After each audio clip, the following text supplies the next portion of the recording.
some MPs are paid as much as £10 million for their second jobs roles as freelance workers over the past year. We're going to look at these analysis by The Guardian, guys. Let's go.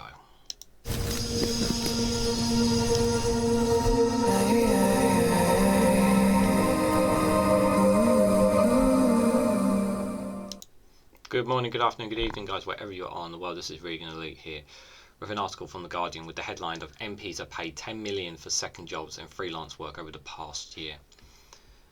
Now, there has been some debate, obviously, about MPs having second jobs and that kind of thing.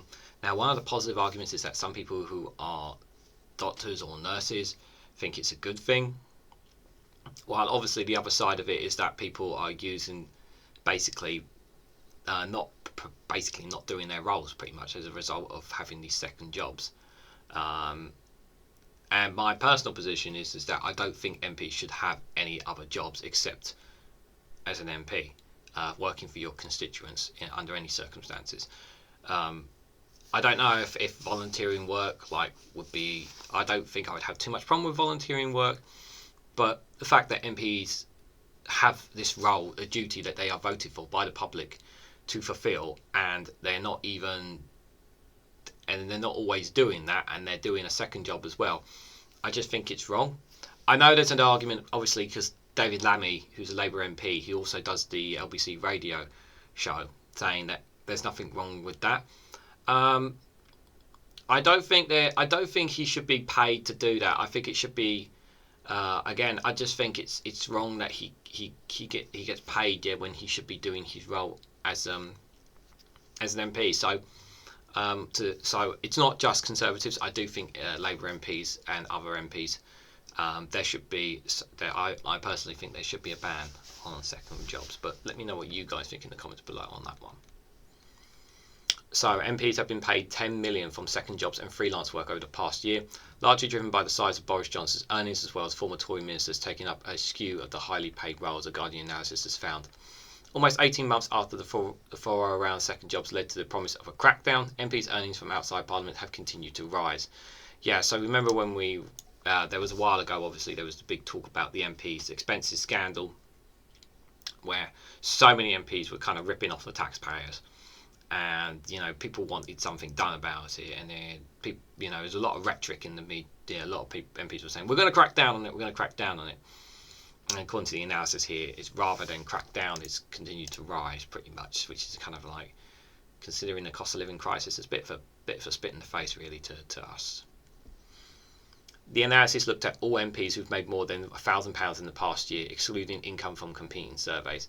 Even stripping out Johnson's $4.8 million.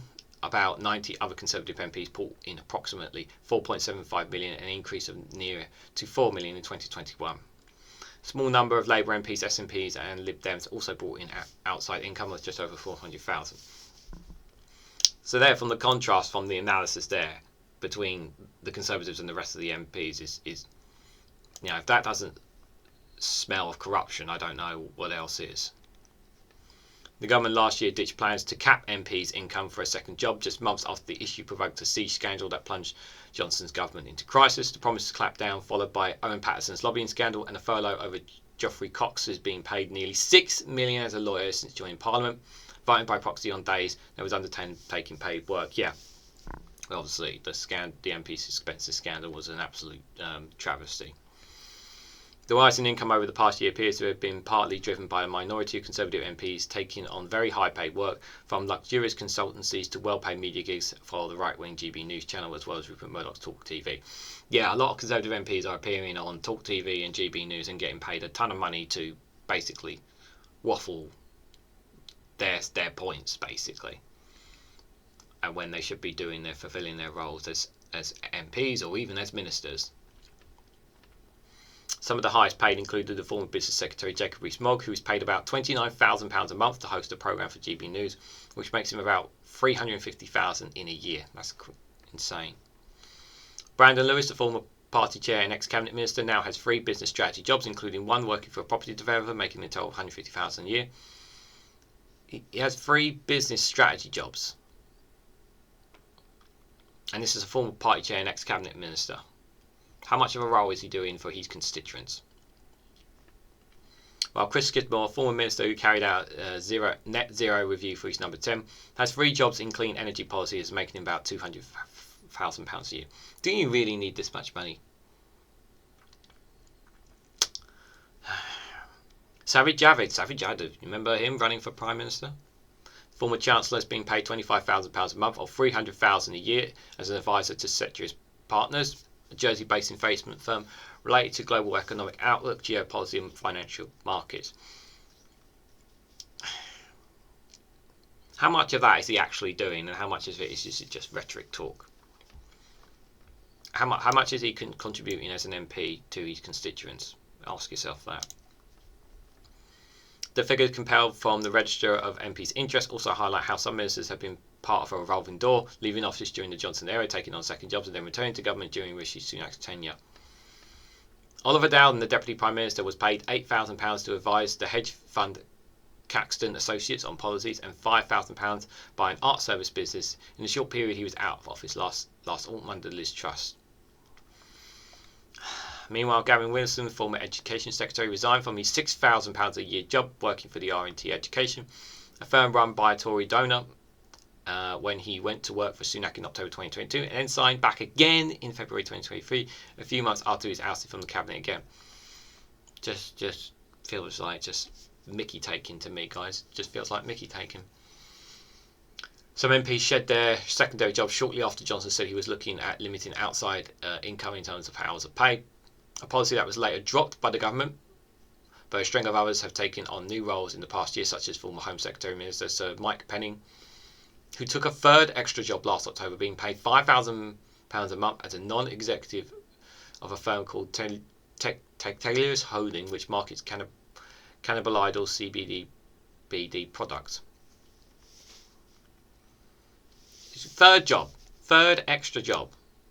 How much is he spending time with his constituents?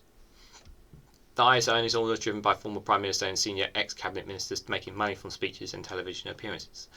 Theresa May and Liz Truss were both paid 6 figures to run their post number 10 offices from giving speeches, paid tons of money to give speeches. While the former Health Secretary Matt Hancock resigned from his £400,000 basically nearly, from media appearances, speeches and his book. I don't know why anyone would buy that book, but you're more than welcome to go and buy it and read it if you really want to. Just saying. There were at least 18 MPs whose outside incomes totaled more than 86,000 MP salaries. By the way, no, I'm not going to provide a link yet for that book in the description if that's what you're wondering.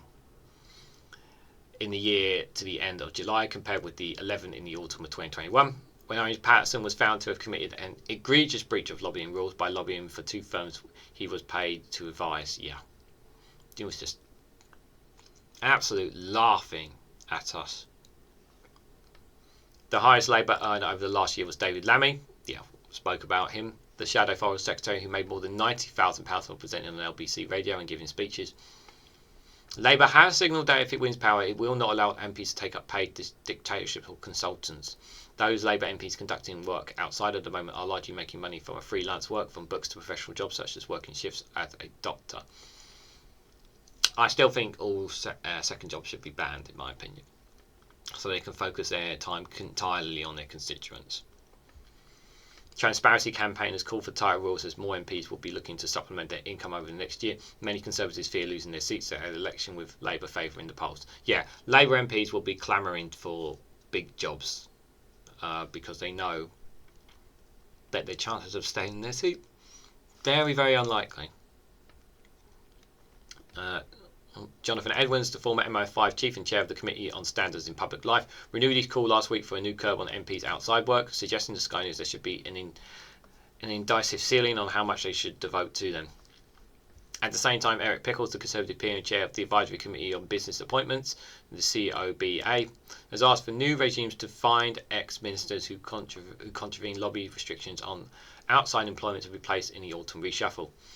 A Sky News and Talks investigation found last month that MPs had worked about 89,000 hours in their second job since the beginning of Parliament. I should be working somewhere else, don't you think, guys? Sue Hortley of the campaign group of Spotlight on Corruption said Parliament and regulators need to tighten up their rules on second jobs with MPs within the next year, with some parliamentarians parliamentarians seeking to maximise their earnings potential before leaving office. Yeah, I said that already. We already knew that was what they were going to be doing. It's increasingly clear that Parliament and its standard regulators need to be looking closely at when MPs earning huge sums outside of their role in Parliament damages the reputation of the House and Commons, she said.